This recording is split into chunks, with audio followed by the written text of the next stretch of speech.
Hello everybody, welcome to another episode of the Comic Source Podcast. I'm your host Jace. Typically on Tuesdays, it's a collaborative episode between Rocky and myself, Comic Boom, Comic Source. Rocky's on vacation this week, so I'm flying solo on the DC Spotlight. It's not going to go up on his channel like it usually does every week, so I hope people find it over on the Comic Source channel. Hopefully, maybe I'll get Rocky to retweet it or what have you, so people can find it. That being said, it should be a little bit of a shorter episode, even though it's certainly there's a ton of DC books out this week. But with just me solo, not going to be as much back and forth, obviously, with Rocky and myself. So I'm going to try to keep it under an hour, or right around an hour. We'll see. There are a lot of books. Overall, I thought it was an okay week. We got a lot of Absolute Power tie-ins. We got some throwbacks with the 0 Hour 30th anniversary, which was interesting because not only did we have some great art and the costumes from the 90s and characters we haven't seen in a long time, Hal Jordan as Parallax and what have you, the artists that they chose, a lot of them did a lot of work back then, so it really did feel like a throwback, which kind of threw me a little bit because I think there's even a little editor's note that says the events here take place before Green Lantern 8. I'm like, which Green Lantern 8? I think it's the Jeremy Adams Green Lantern 8. So you'll see when I get to that book. I'll talk a little bit about the story beats and what have you. So just a reminder, we do spoilers on the DC Spotlight every week. Going to get into some of the story beats and what have you. So I guess I'll dive right in. I feel like there's some other DC news that I wanted to talk about, but I can't think of what it might be at the moment. So anyway, let's go ahead and dive into the first book that I'm going to talk about in detail. Absolute Power Origins: Rise of the Suicide Squad. This is the John Ridley book that we've talked about previously. You see John Ridley there as the writer, Aletha Martinez on pencils, Norm Ratman on inks, Andrew Dahlhaus doing the colors. I talked about this book in what we expected, right? In the first particular issue, I kind of went a little crazy last time talking about Darkseid having bad Thai food and what have you. It was a lot of fun. But this is just continuing more of the same. So, originally when Rocky and I talked about this, we thought, is John Ridley going to be able to make Amanda Waller sympathetic? Is he going to make her relatable? Are we going to be able to understand what she's doing? And that's just not the direction he's gone at all, which is what we saw in the first issue. And there's more of that in this second issue. So if somehow, some way John Ridley has made Amanda Waller even more despicable, even more unlikable, leaning into the fact that she's always been a villain. If Amanda Waller is one of your favorite characters, I'm sorry, I don't know, what to say. Think back to the John Ostrander, original intention, and original creation, and she did have somewhat noble intentions, a different morality. That is not the Amanda Waller we have these days. So I guess if she's your favorite character, you might have beef. I don't blame you, because what we've seen here is just her perception of reality is so skewed. Like, she is just one of these people, and unfortunately believable, in that we see people like this out there, especially in the political realm these days, where you can tell them the sky is blue, you can show them the sky is blue, and they're just not going to believe you. They believe whatever their own narrative is, and that's what we're getting with this Amanda Waller in this particular issue, where she just believes her own narrative. She believes that the superheroes, they couldn't possibly be altruistic, they couldn't be doing anything to kind of help their fellow man, and she just wants the power for herself. So we see her, and she's kind of giving this speech as the book opens up, and we find out she's talking to Cyclotron, and we find out that kind of before the Suicide Squad that we know, that we first saw in Legends way back in 1987, that there was a different version of the squad. We see it here on this page. You've got Cyclotron, you've got Lobo, and a few others here, and she sends them out on this mission, and they don't survive. Excuse me. And it's on this mission, and what happens on this mission, with basically Cyclotron blowing up in this country, a very small country and what have you. It takes out the dictator, the despot that was ruling the country and what have you. And the president's kind of calling Amanda Waller out on it, and she's spinning it as, no, it's a good thing. We've learned our lesson, and that's where she comes up with the idea of planting the bombs. And we're even told that this idea that the bombs that are implanted are in some way related to the cyclotron technology, what he had that was embedded in him that when he was killed, when Lobo killed him, that's what caused that big explosion.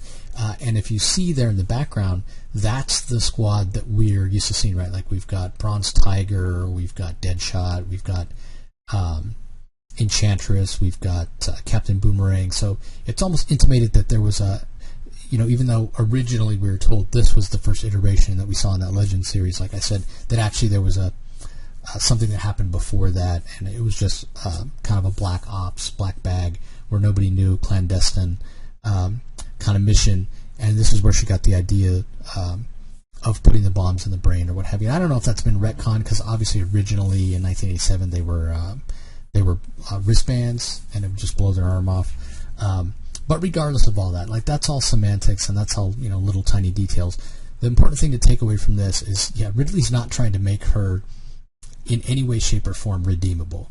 If anything, he's leaning into her being, a bigger POS than she's ever been. Like she is I don't know, unless your perception of reality is so skewed, I just don't know how you can say the things that she says and do the things that she does and not just be absolutely evil. Like she's just awful.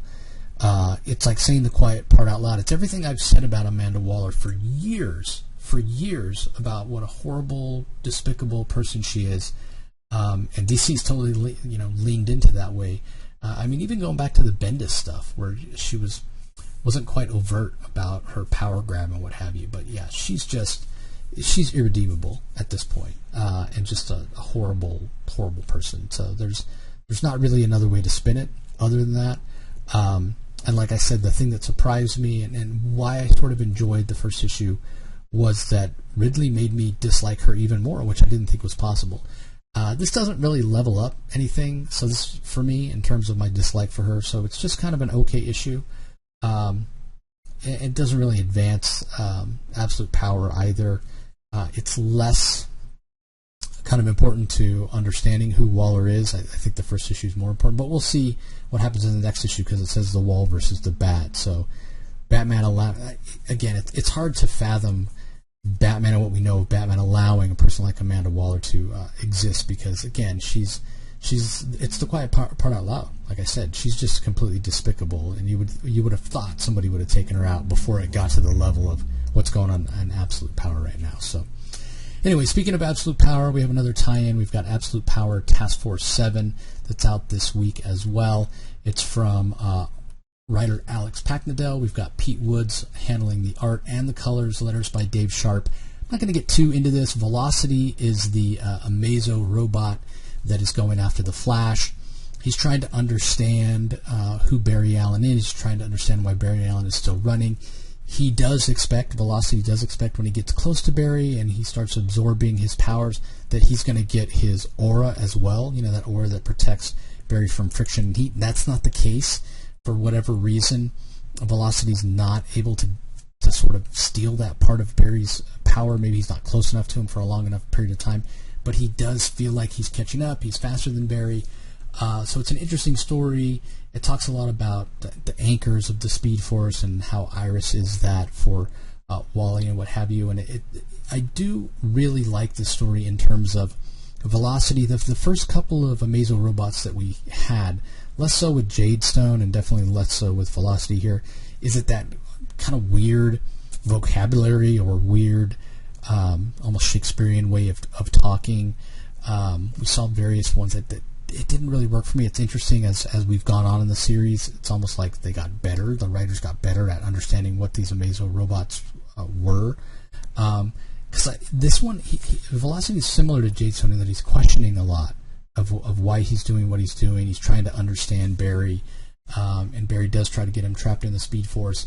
And again, it talks about that idea of anchors, which isn't necessarily anything new, but I love that Alex Packendale brought it in, because there may be readers that are exposed to the idea of the Speed Force here that weren't previous. Maybe they're not Flash readers, but when Velocity gets sort of trapped there as Barry leaves and uses Iris as his anchor, and again, it's explained really, really well by Alex Packendale, and how the ability to phase through walls and travel between the Speed Force and what have you. It's really interesting, leans into some emotionality and almost mind over matter sort of thing. But what's really interesting is what and who Velocity chooses as his anchor. I won't give it away, but it's really cool. It's a really interesting concept. So more to come with Velocity, I think. He's one of the more interesting Amazo robots that we had. The art by Pete Woods is fantastic. The colors as well, as you can see, clearly it's Flash, so you get a lot of reds and yellows. So I really enjoyed this issue. I think there's 2 more. This is issue 5 for this, and the other thing that happens of consequence here, we see Steve Trevor spying on Amanda Waller toward the end, and leaning in a little bit into that War for Earth 3 event that happened, with Waller asking for a backup plan, asking for some allies in case the Amazo robots don't work out. And we see the crime syndicate from Earth 3 there, and Waller has made a deal with them. So what might come of that, how we might see more of that, how we might understand more of what happened between her and Earth 3 while on Earth 3 and what have you. I like that, because that Rocky and I both talked about in the past how that storyline was just sort of forgotten, if you will. All right, up next we have Batman Dark Age. This is book number 5. Absolutely fantastic story here from writer Mark Russell. I've talked in the past about how I'm not the biggest fan of Mike Allred's art. Mike Allred is making me a fan of him with this series, which is interesting, because obviously Mark Russell and Mike Allred collaborated on the Superman Space Age story. But even then, there were times where I just felt like the line weight, and that's mostly what it is. It's the line weight of Allred's art, which is sort of a little bit off-putting for me. But for some reason, in this story, I don't mind it at all. I'm really enjoying the art from Mike Allred, and it just started from the very first page that you can see here with that black and white picture of Bruce and his parents. So leaning into this idea of a different Bruce Wayne, a Bruce Wayne that grew up in the era of the Vietnam War, obviously still lost his parents, but didn't come to becoming Batman in the same way. Wasn't out to avenge his parents' loss and make sure nobody suffered. Much more selfish. And it's an older Bruce Wayne that you see in the middle of the page there, who's reflecting back on his life. And it's not a nice, neat, clean story, which is what I love. Like Mark Russell, even Bruce Wayne's parents and what have you, it's a little bit different situation with how he lost them and their failings and their foibles and what have you, that really turned Bruce into the person that he becomes. Same thing with Dick Grayson. He's much more rough around the edges. He worked for Carmine Falcone at one point. We have Dr. Chase Meridian as a character in the story, which Bruce Wayne is having a relationship with. Ra's al Ghul, who trained Bruce in Vietnam. Ra's al Ghul was a colonel in the special forces for the U.S. military. He finds out about Bruce, and Carmine Falcone, we find out in this issue, hires Ra's al Ghul to eliminate Bruce, eliminate Batman. Ra's al Ghul knows Bruce and Batman are one and the same. He kills Dr. Chase Meridian. This is a much more dark story. It's appropriately titled Dark Age. And when Batman goes to the Justice League for help, it's like, well, they tell him your timing couldn't be worse. We have just found out that, all of reality itself is being threatened. This being known as Brainiac has come and told us about the Anti-Monitor. What's the point of saving Gotham City? We need to save the whole world. So there's a lot going on. Again, this precedes the Superman Space Age story that we got, which was excellent, was Eisner nominated, well deserving. This is much more street story. If that whole idea of the Batman Space Age story, or sorry, the Superman Space Age story being the big story, the universal events that are kind of affecting this corner of the multiverse that Mark Russell and Mike Allred are exploring, this is sort of the street level hero's view of that. Even in the face of the entire universe here being threatened, Bruce Wayne, Batman, is still going to care about Gotham more than anything. He's still going to try to save Gotham. But even he acknowledges, what's the point if I save Gotham if we lose the world? So again, this is a fantastic story. I love the voice that Mark Russell gives to this version of Bruce Wayne. It's a very different Bruce Wayne. He still feels heroic, but in a way almost realistic for the time period he grew up in, with having lost his parents and being drafted into the Vietnam War. A chance for him to go to Vietnam instead of serving his prison sentence that he was framed for. So there's a lot here. Leans into some familiar ideas in terms of, we see Commissioner Gordon, we see Barbara Gordon, we see the bat signal. Lucius Fox shows up here. Pariah is a character, the harbinger of the coming crisis. And so again, if you've read Superman Space Age, you're going to get even more out of this story. But this is just fantastic. And again, just a little bit more realism here than you might have in a typical Batman story, even in terms of the costume designs that Mike Allred's come up with for Batman and for Ra's al Ghul and what have you. So I'm a big fan of the series, and I think I'm becoming a fan of Mike Allred's art.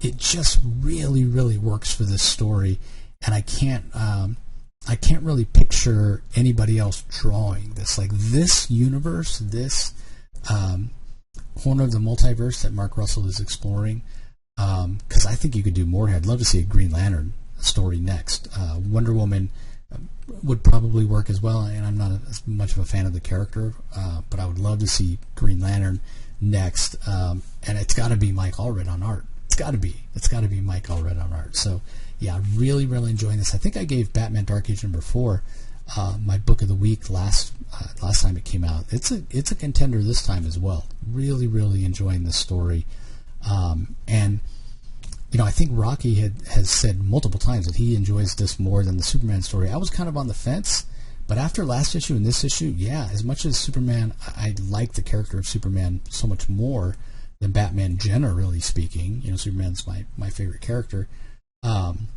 Batman, he's probably not even in my top 5. But in terms of the quality of these stories, and kind of the thought-provoking aspect of them, I think I like this Batman Dark Age better than Superman Space Age, which starting out, I would not have thought that would have been the case at all. So definitely deserves a read. I would highly recommend this series. All right, speaking of Batman, we've got Batman Offworld #5. This is the Jason Aaron written series. Doug Mahnke handling the art. See if I can find the credits page here to talk about the art that the other people. It's probably all the way at the end. Sorry, bear with me. It's a lot harder to do this by myself when Rocky's not here to... there we go. To put it up on the screen while I'm talking. But so Jason Aaron is the writer. Pencils by Doug Mahnke. Jaime Mendoza on the inks. Colors by David Barron. We talked a lot about the series and about the idea of Batman out there in space and how it's a little far-fetched. I mean, he's fighting aliens, he's getting his butt kicked. Really doesn't seem like he would be able to survive. You know what? I don't care. I don't care about the realism of the story. I just care that the story's awesome. And Jason Aaron really understood the assignment. Get Batman out there, tell an original story, tell a story that's entertaining, and at the core of it, it's this idea not that Batman always wins, but that he just won't give up. He's got this stubborn streak in him that he will just not give up. He knows, he talks in this issue about him needing to be back home. He's out of his element back there. He needs to get back to Gotham. That's what he should be focused on. That's what he should be protecting. But knowing that he just can't let it go. he can't let it go. He needs to see the mission through. He needs to stop these Black Sun twins from enslaving the galaxy. And he also learns quite a lesson here about going up against villains or antagonists that are so much more powerful than him, and the cost of that and the consequence.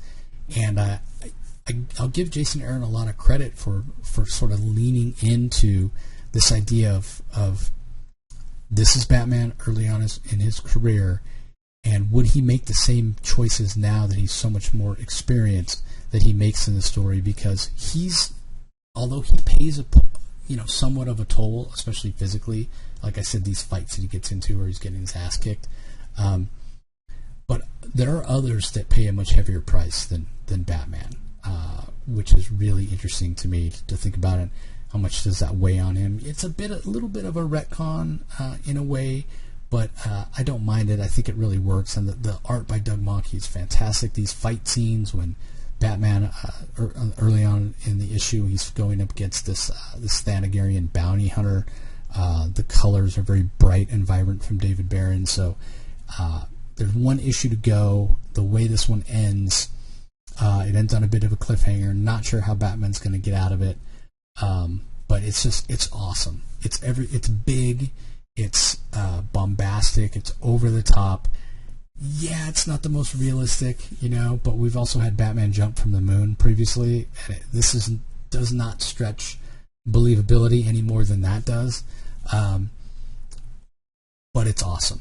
It's what you want from this type of story. Batman out in space fighting aliens, and just unwilling to give up. Which again, I think that really speaks to who Bruce is. So, well, definitely Batman heavy week this week. Up next, we've got Detective Comics number 1088. I think this is the next to last issue, if I'm not mistaken. I think there's only one issue left of this long-running story from Rom V. See if I can find the credits page here. Sorry, bear with me, everybody. Guillaume March, it looks like, is handling the art. Yep, it's right there. It's the very first page. Guillaume March is handling the art. We've got colors by Luis Guerrero, letters by Ariana Mayer. I'll give Romvi a lot of credit here, right? Like, I've been a little critical of this run. Feels like it's gone on a little bit too long. It's been a little inscrutable at times. I think I even said before, it's not one that I would go back and reread. I feel like you'd get more out of it if you do read it in big chunks or kind of read it all in one sitting. But you really have to sit with it and pay attention. You can't rush it. And I got to be honest, there are weeks where it didn't excite me. I wasn't looking forward to reading it. Like this week, okay, I got 14 books to read to get ready to do this episode. Do I really have the time to slowly read this and understand it and go back and reread parts and what have you? No. The answer is no, I don't. But I think going back, I do this issue actually for the first time. I've given a thought to, man, maybe I need to go back and reread this. Not necessarily all in one sitting. I mean, I think it's like 40 issues or something like that. But over a weekend, right? Like really dive in and take my time and. Because I've heard people talking about this as just this really epic run that they're leaning into and really, really enjoying. And it hasn't necessarily been that for me. But with this issue, I sort of get it. Like, I can see the end. I can see what Rom was going for. I don't necessarily agree with him bringing in Joker's daughter at the last minute here. And there's a little bit of her and how she talks about how Gotham deserves better, and this whole idea of the organs is a joke and what have you. It feels it's a little indicative of what the story's been at times, which is a little bit all over the place. And I just wish it had been a little more focused. But again, if I go back and reread it, I don't know that I'm going to feel the same way. But what is clear, and what I did enjoy in this particular issue, is the Orgums are on the run, if you will. We've got the different sort of soldiers, if you will, that Orgum has had. Shavad, the Wolf. I can't remember the other guy's name. The one that he goes up against Mr. Freeze. here he is in this one. Let's see if I can catch his name here. I guess not, but again, he's another one of the soldiers. He's the one with 6 arms for Orgum. He fights Mr. Freeze. It's amazing the way Mr. Freeze, Kalachakra is his name? Oh no, maybe that's... Anyway, not necessarily important, but how he defeats him is... it's really cool, and this idea of Batman with unexpected allies, whether it be the 10-eyed man or Mr. Freeze, they're not the allies that you would necessarily expect. You know, Two-Face obviously has played a big part of the story as well. So it definitely feels like everything's coming to a head. It feels like Batman may actually win the day. And again, this is the first time in reading the series where I felt like, okay, maybe I do want to go back and reread this. Maybe I can get more out of it. So that's not to say that it's going to be easy for Batman to win the day, but and maybe part of it, the positivity is just because when we do get to the last page of the main story, it does say to be concluded. Oh my God, really? There's only one issue left of this epic run. And maybe that's part of why I want to go back and reread. I'm like, well, okay, you know, I invested all this time. Did I miss something? Is there something more to this story? You know, like I said, I've been critical of it.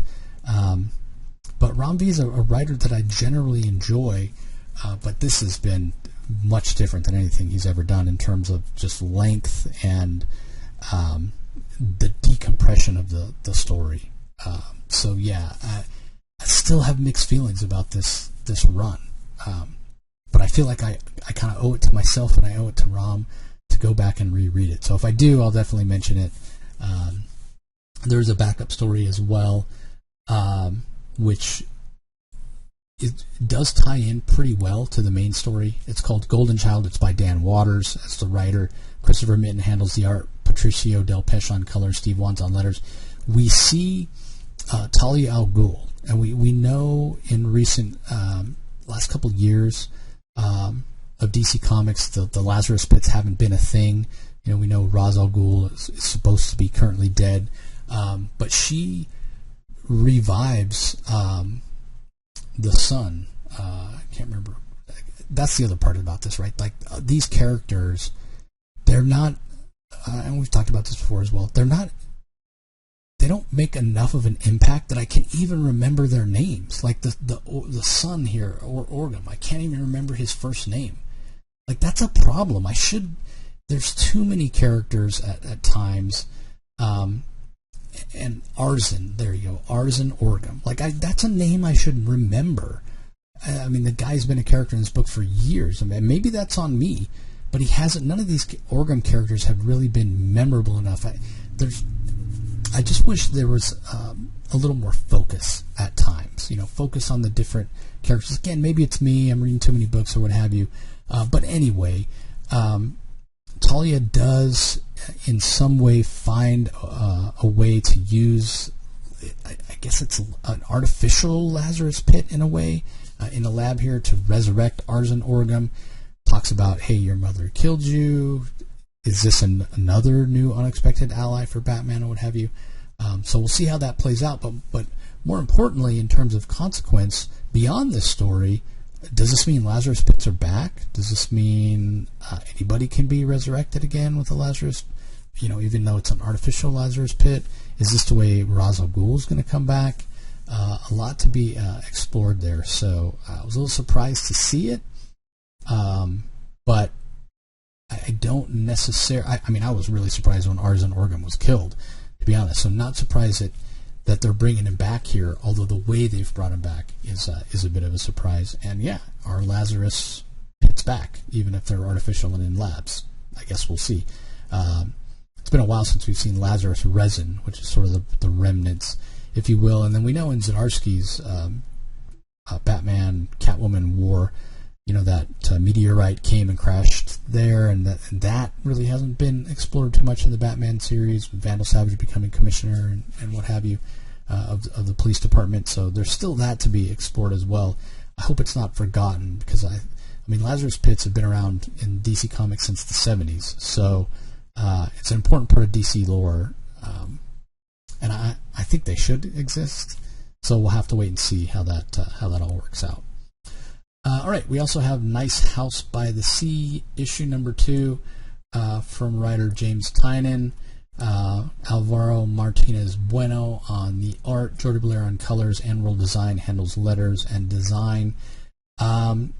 What's interesting about this, I'm going to zoom to the end of the issue here, because we get this page similar to what we've seen previously in Nice House on the Lake. This is the guide to the characters. Nice House on the Lake, Walter, the alien we were introduced to when we thought there was only one house, the Nice House on the Lake, where these people had been hand-selected by Walter, this alien. We're not exactly sure the complete abilities and the motivations of these aliens, but they seem to be passing judgment on Earth. These people are selected by Walter because they're Walter's friends or people Walter cares about. The rest of the world burns down, basically. It's Armageddon, and these are the only survivors. And it was very interesting. Again, Eisner nominated, well-deserved. Very interesting story. We really enjoyed it. Everybody has a name, but also a title, like the artist, the acupuncturist, the reporter, so on and so forth, and also little symbols. And then in the first issue of Nice House by the Sea, we find out it's a much larger story than we knew before. We're introduced to a whole new cast. We find out that they are not friends. They're sort of strangers. Not that everybody in Nice House by the Lake knew each other, but a lot of them did. Or maybe it was like person A knew person B, and person B knew person C, but person A and person C might not have known each other, prior to the house, heard of each other, but weren't really anything more than acquaintances or what have you. As opposed to Nice House by the Sea, where they're all strangers, and they're selected because they're at the top of their field, one of the best or most critically acclaimed actors, musicians, artists, scientists, doctors, that sort of thing. Kind of the traditional science fiction story where if the world were ending and you wanted to save the best and the brightest. And that was who we were introduced to in issue 1 of Nice House by the Sea, which also introduced this idea of, hey, there's more than 2 houses. And did Walter go against the rules? And what about the consequences of what happened in Nice House by the Lake, where these people took Walter out at the end of the day and tried to gain more control over their environment or what have you? This second issue of Nice House by the Sea, we switch back over to Nice House on the Lake. We're talking, we get all those characters and them dealing with the fallout of the choices they've made to eliminate Walter and what have you. So I was like, wait, what? We've just barely been introduced to the characters in Nice House by the Sea, and now we're switching back over to Nice House on the Lake.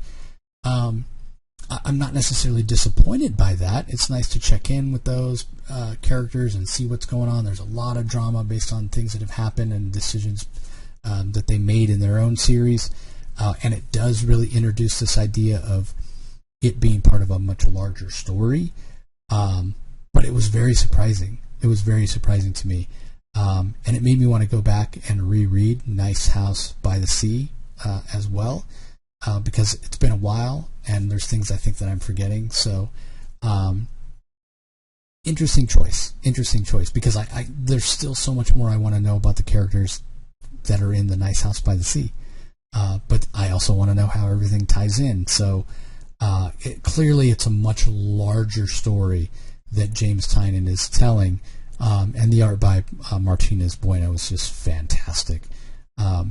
I think if you really want to dig in and immerse yourself in the story, there's a lot of symbols here. Again, they correspond to the different characters from both houses, and you can get a lot out of this if you lean into that. The one other criticism that I'll have about this, the thing that bothered me more than us going back to Nice House on the Lake rather than exploring more of the new characters in Nice House by the Sea, is when things are being narrated sometimes. We've got all these word balloons here. it's because the casts are so large, it's kind of hard sometimes to understand, wait, who's talking? Who's talking and who are they referring to? It's not always clear. Again, we see it here, and, a lot of times they'll have the little symbol of who the person is talking, but, again, you've got to really do some homework and really be paying attention to understand, and those symbols don't even show up every time in every box. So who's talking, what are they talking about, or what have you. This isn't new reader friendly, if you will. But at the same time, it is, I think, a comic that gives you a lot of value, because there's a lot there in terms of going back and rereading and understanding and picking up on other things on subsequent reads. But also, if you really want to lean into it and really want to immerse yourself in this nice house world, that's a lot of value for your comic dollar, a lot of entertainment. Some people don't want to do that, right? They just want to read it at the surface level and enjoy it. A little bit harder to do that with this book, just because it is it's a complicated story. It really is. So you've got to invest a little bit. So, all right. Up next, we've got Power Girl. This is written by Leah Williams. This particular issue has art by Travis Moore, colors by Sebastian Chang, letters by Becca Carey. I don't really have that much to say about this. We saw Power Girl out on a date with her, I guess it's her boyfriend, Axel. He confessed to her, I guess is the word, last time, about him having superpowers himself. He's related to Norse mythology, what have you. He talks about his role and what he does. He goes and hunts for artifacts that they don't want to fall in the hands of mortal beings and what have you. Our criticism, both Rocky and I have said this series has been sort of boring. That continues in this issue. It's an okay issue with Axel showing her around. Siegfried shows up, the character from the recent Clunrad run on Wonder Woman, because they are in Valhalla. And then to drum up some excitement, it's pretty much the only excitement in the issue. Toward the end, when Axel is explaining to Paige, I guess we'll call her, that's supposedly her name these days, what he does, he shows her one of the artifacts that he went and found, and he keeps in Valhalla, safekeeping, keep it out of the hands of mortals.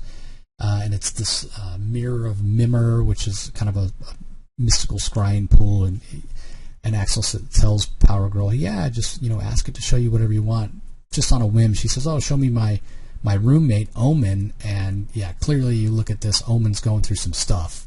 And what exactly is Omen going through, or find out next issue, because it's going to be Omen's worst nightmare. So we finally get a little excitement. It doesn't have anything to do with Power Girl. I mean, it does in the sense that she's going to obviously go and try to save her friend and her roommate, but it's not even her stuff. It's Omen's stuff. So unfortunately, this still is underwhelming. It really is underwhelming. And I'm a fan of Leah Williams, but this Power Girl series just is not working for me. Normally I'm a big fan of the Travis Moore art, but even that felt a little pedestrian in this issue. Through no fault of his own, it's still very technically well done art, great transitions from panel to panel and great storytelling. He doesn't have a lot to work with. There's no action in this. We get some lovey-dovey kissy between Axel and Power Girl at one point. But these are the most exciting pages right here at the end with whatever Omen's going through. I think people just expect more, and we've had more in Power Girl comics in the past. I just don't think this version of Power Girl is working. I much rather would have the more assertive version that we've seen most recently in Jeff Johns' Justice Society when that book does come out. So anyway, Power Girl continues to be a little bit of a disappointment in terms of the series overall. All right, up next we have The Flash. Oh boy, Cy Spurrier really leaning into the gobbledygook, if you will. I wish I could tell you what happens in this issue. I really do.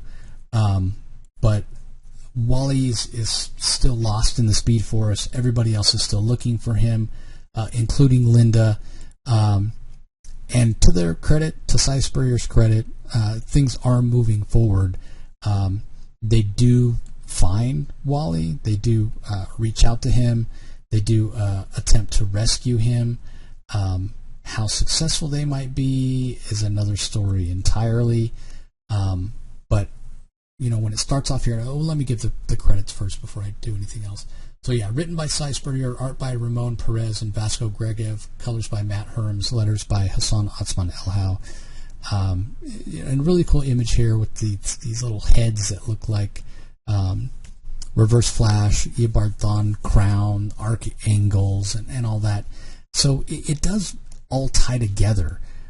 Whether it makes sense and whether it's cohesive is another story entirely. So yeah, they do find Wally finally. Jay and Irie are instrumental in that. And then once they do find him and they understand, okay, we know that the Still Force is trying to destroy time, basically, so that everything exists at once, but then it's kind of nihilistic because then if there is no time, nobody can really live. Certainly talking about destroying the universe itself. Why they would do that, the motivations has never been exactly clear. And again, just a story that's a little bit incomprehensible and has been throughout. So I question how well this works. So this is just kind of more of the same in terms of trying to understand what's going on. But one of the interesting things that does happen is when the Flash family is fighting to save reality, they need help, they need more muscle, as it were. And who do they turn to? They turn to the Rogues. And it's interesting that it's Irie that recruits them, and some of the Flash family is like, well, why would you pick them? Well, they're the ones that have been lied to. They're the ones that have been told that, hey, we're giving you power and we're letting you do what you want to do and defeat Flash finally and what have you. No, what you're really doing is helping destroy all of reality, and they want their revenge for that. So it makes sense. There's only one issue left of this story. Whether or not it's going to all make sense in the end, I question. It's probably another one that you could go back and reread and get more out of it if you read it, the whole story in one day, basically, all 12 issues, 13 issues, what have you. But I still don't think it's going to make sense to the point where you're going to be like, okay, I got that. That was really good, what have you. It's just not. There's nothing that feels original here, and it's really indecipherable at times. I don't want to say much more than that. Like, Cy Spurrier, he didn't set out to make a bad comic or what have you, but this is just not for me. This Flash run is just, especially coming on the heels of the Jeremy Adams run. But again, I'm not saying anything we haven't said before, so I'm just going to move on. And man, I really hope for another era, different era of Flash, because it's just not working for me. All right, up next we have Batman Brave and the Bold, issue number 16. 4 stories here: Nightwing and Deadman Down the Road, Part 4. Tim Seeley's the writer, Kelly Jones on art, Michelle Madsen on colors, Rob Lee on letters. First Watch, written by Jay Farber. P.J. Holden is the artist, John Kalis on colors, Troy Petrie on letters. Then we've got Part 2 of Duality, which is the Question story, written by Alex Segura, Andy McDonald on art, Patricio Del Pesce on colors, and Lucas Catoni on letters. And then It's Our Anniversary, written by Stephanie Williams, Asaya Fulmore on art, Marisa Louise on colors, Dave Sharp on letters. Just real quickly, the Nightwing story, I feel, worked pretty well. Tim Seeley definitely understands who Dick Grayson is. Love the idea of Dick Grayson and Deadman team up. They're acrobats. They have circus in their blood. It made a lot of sense. The story leaned in a little more toward horror than I would probably choose for a Nightwing story, but add in Deadman and it does make sense. And in a way, it sets Deadman up a little better, a little more status quo after the events of Night Terrors, this big summer event last summer. So it works well on all those levels. Plus, as much as I'm not a fan of Kelly Jones' art, I just don't care for the aesthetic. He was the right choice of artist for this. I mean, there's a lot of splash pages and what have you, and a lot of action here, and drawing Deadman and drawing a ghoulish-looking Nightwing. He does a fantastic job. So I really think the whole creative team accomplish what they set out to do on this story, but it's not a story that's really going to be memorable for me, but that's just a personal thing. I like Nightwing as a character. I love Deadman as a character. But for me, as well as the Kelly Jones art works for this story, I'm just not a fan of that aesthetic. But again, having this divided up into 4 parts, I do think as a collection, especially if you're a fan of Kelly Jones artwork, it'll read better as a collected story. And again, if you're a Kelly Jones art fan, then you definitely probably want to lean into this and pick up the collected edition. This First Watch story is a story about a rookie cop who's on his first day in Metropolis. It's fantastic. It's one of those stories that reminds me of the Triangle era of Superman, because Superman doesn't show up at all in the story, but it's a story about police officers in Metropolis, and Superman casts a huge shadow over it. And even though he's not as a character in the story, he's in the story. The spirit of Superman is in the story. I just thought it was brilliantly done. I thought the art by P.J. Holden was fantastic. I thought the characters felt very realistic. This was an amazing story. This was so good.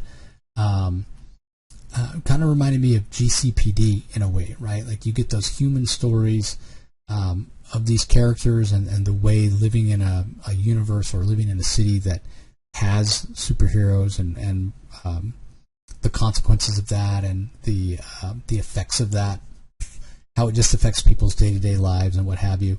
It's just fantastic. And the P.J. Holden art, again, there's not a ton of action here, similar to Power Girl, but the character work is done so well, which I think is what Power Girl's missing a little bit, right? Like the boring version of Power Girl that we're getting.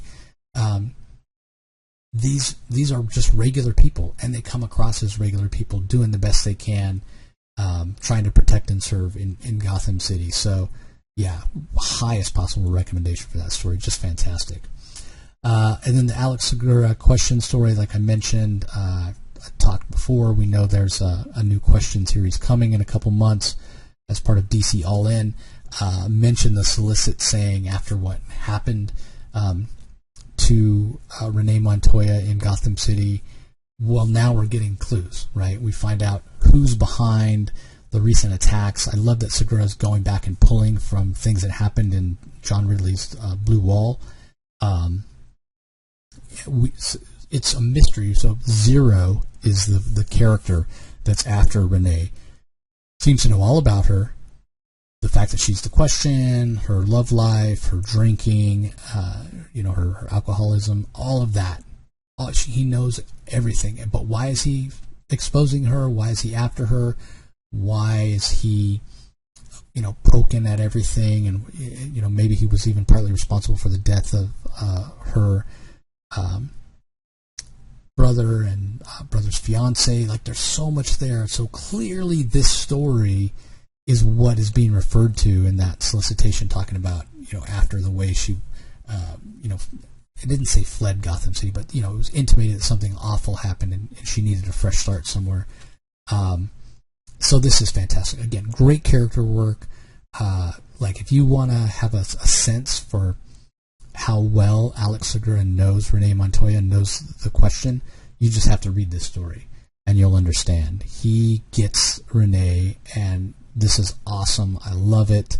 I've never been more into the question than I am in this story. Never been more invested. It's just fantastic. The artwork is great as well. Leaning into, again, the history. Alex Segura clearly knows Renee Montoya, knows her history, knows the thing that she's been to, or been through, I should say, and who this Freeze character is. I can't wait to find out. This really sets up Renee perhaps leaning more into her identity as the question, because she's no longer the commissioner of Gotham City Police Department. If she has to leave, if her identity has been exposed, then why wouldn't she just be the question all the time, basically? So again, that chance to level up as a character. So I'm really excited for the future of Renee Montoya as the question. The last story by Stephanie Williams. It's a story of Mal Duncan and his wife Bumblebee. I can't remember what her name is. But I know her last name Duncan, right? But I can't remember her first name. But anyway, she's Bumblebee. There's not much to the story. It's well paced and the art's fantastic. I almost feel like is this a tryout for the artist? But they're on vacation. There's some other celebrities there. One of the guys is a jewelry designer, and his jewelry showcases. There's attempted robbery. They foil it, and that's it. That's basically it. So, don't really understand. Maybe it was one of these things like we haven't told a story with these two characters in a while, and we got to renew the copyright. I'm not really sure.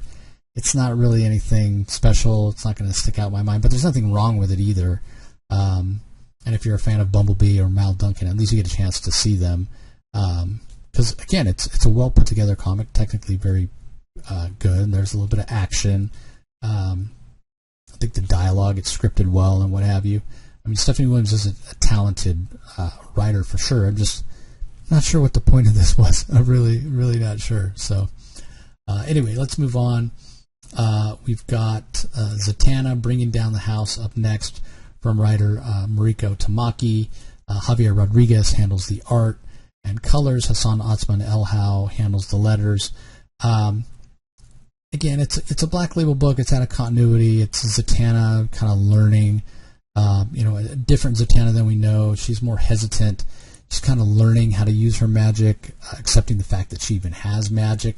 But what I want to point out is the incredible art from Javier Rodriguez. That is why you pick up this book for artwork like this. I mean, it's just absolutely fantastic. It's a younger Zatanna. It's a Zatanna that's left sure of herself. Mariko Tamaki is doing a fantastic job of having that come through in the story. But there's definitely an air of mystery to it as well. Why does Zatanna not have control over her magic? Why does she not realize she even has magic?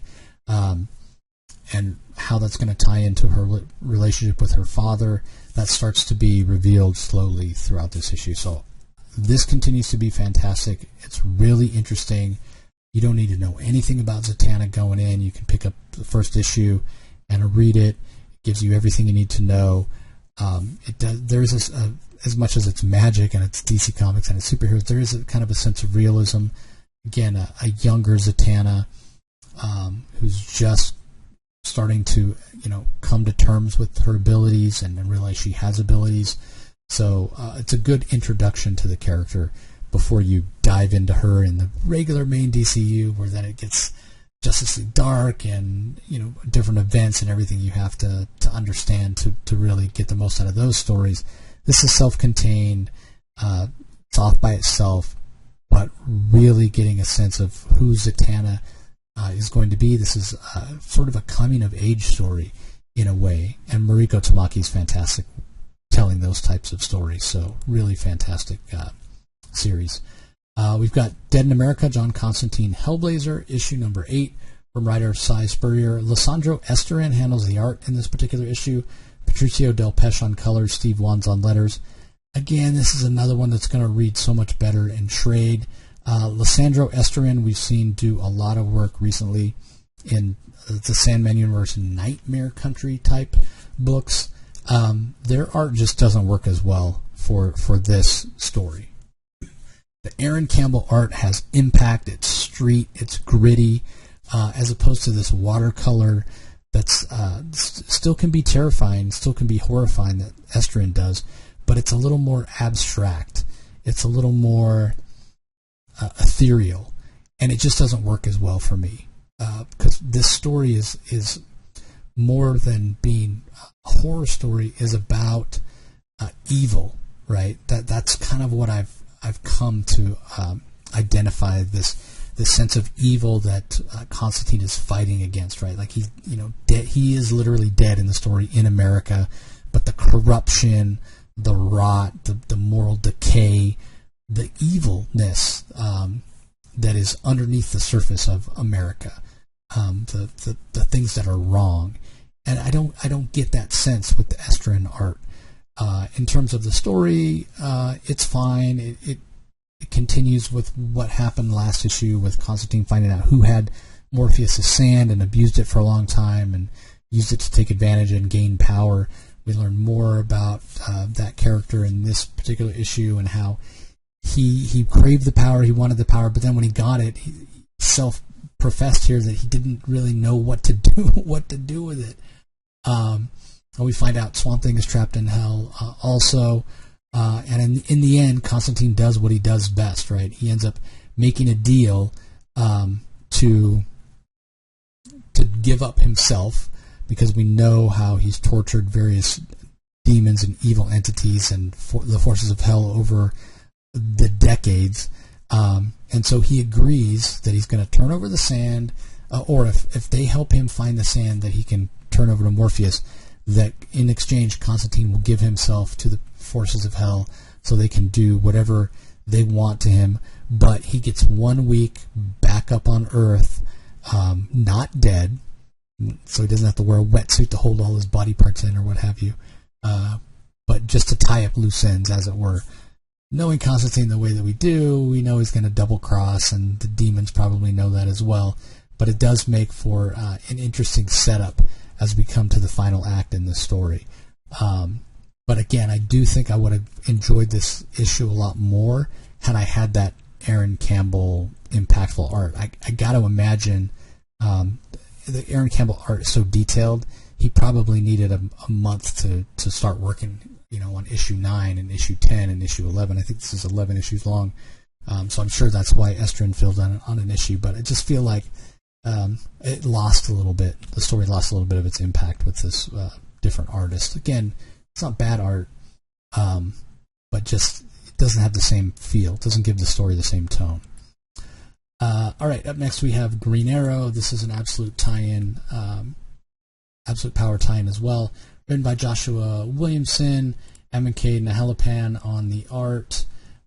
We've got colors by Romulo Fajardo Jr., letters by Troy Petrie. Picks up right where the last one left off, with the various members of the Arrow family fighting against Tomorrow Woman.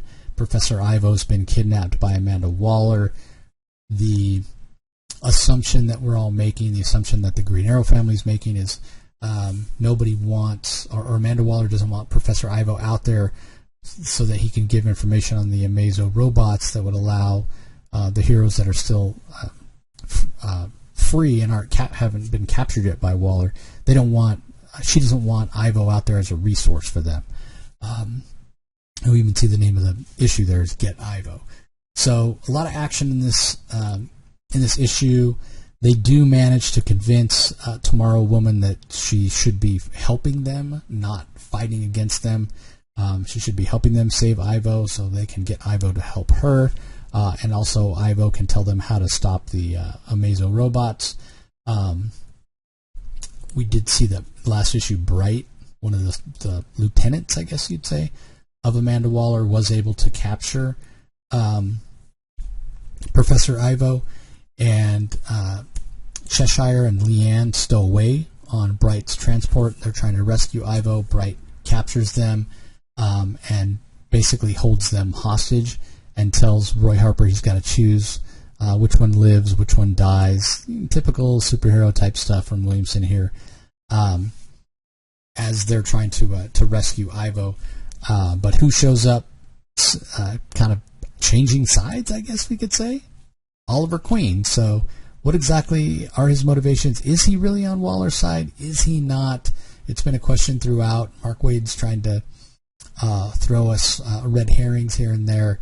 But it definitely seems like Oliver Queen is on the right side. He's certainly not going to let Bright kill anybody that he cares about. So interesting story, lots of action. I don't know how necessary it feels. It feels like the most important part of the Green Arrow book is the motivations of Oliver Queen and having that explained. And it feels like we're doing less of that than anything else. But that's not to say it's not enjoyable, because there's tons of action. The art by Nahelapan is fantastic. So yeah, more to come with this. Does this mean Oliver Queen is not on Amanda Waller's side? That's the open question. I guess we'll have to wait and see. All right, up next we have Gotham City Sirens, the final issue, issue number 4. Fantastic cover here with little toddler age Ivy and Catwoman and Harley Quinn. This story by Leigh Williams has been it's been a little inconsistent in terms of the art, for sure. Like, the art in the first issue was awful. Second issue got a little better. Third issue got a little better. And this is probably the best art that we've seen for the series. But it's still not art that I would say, okay, fantastic art. But Daniel Hilliard, Brandt, and Stein handle the art. As I mentioned, Leigh Williams is the writer. We've got Triona Farrell and Marisa Louise on colors, Hassan Otsman Elhau on letters. It ends up being a pretty good story, certainly worthy of the Gotham City Sirens in terms of the plot. But again, the art, it feels like it doesn't live up to the standards of what you would expect from Gotham City Sirens. The thing that is cool, though, what Leigh Williams does is she leans into really power leveling up Poison Ivy. Poison Ivy kind of builds herself a giant plant body where she's snatching helicopters out of the air. Leigh Williams also makes really good use of Dumb Bunny as a character. I love the banter back and forth that we have at various times with Catwoman and Harley Quinn, really kind of picking on each other, I guess you'd say, giving each other a bad time, talking a little bit of smack. That's a lot of fun for the story. As much as I've talked about Punchline not really evolving as a character or feeling really worthy, this idea of her as this chemist who's using mind-altering, mind control type chemicals to control people. It's the second time we've seen it. We saw it in the Tini Howard miniseries as well. So at least we're establishing that identity for her, even if it's not particularly original.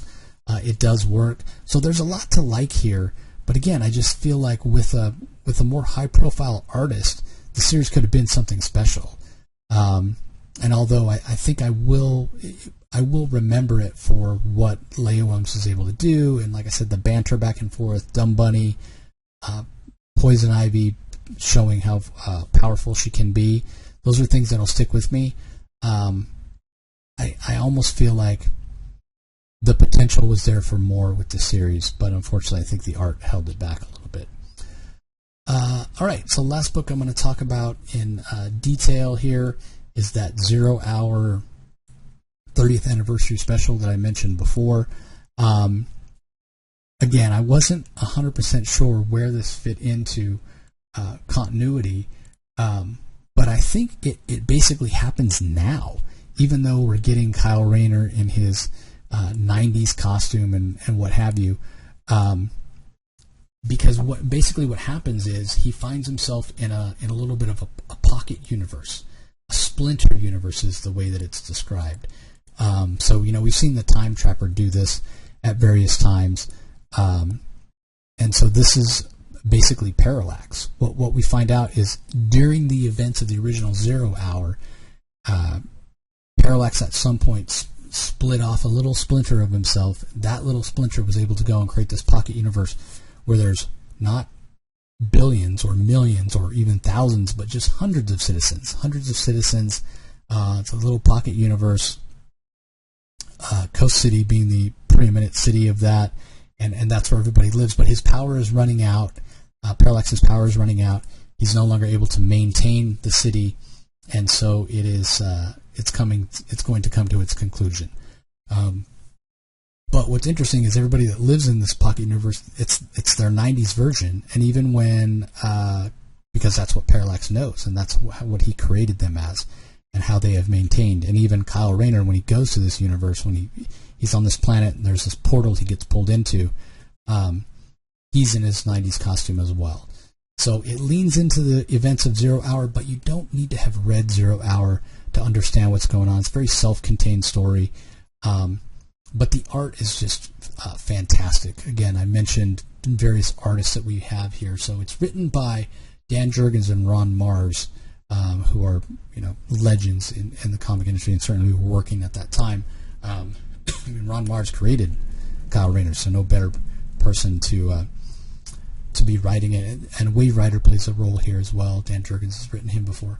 But we've got Daryl Banks, Kelly Jones, Tom Grummett, Norm Ratman, Jerry Ordway, Paul Pelletier, Howard Porter, Dan Jurgens, Brett Breeding handling the art duties. I mean, that's a who's who of fantastic 90s artists, some of them still working today. Alex Leclerc handles the colors, and Troy Petrie on letters. So it has a 90s feel. If you've read Zero Hour, you will get more out of this, but you don't need to have read 0 Hour. But probably the most important aspect of the story, I'm not going to spoil everything and tell you how the day is saved and tell you everybody who shows up or what have you. But the thing that there's Wave Rider as he was captured by Parallax because Wave Rider can stop this, right? He discovers the Splinter Universe. He does have the ability to stop it. Parallax knows that and imprisons him to keep him from stopping it. But again, the most important thing is that Parallax is back. Parallax is back. It says only the beginning. What might come from this?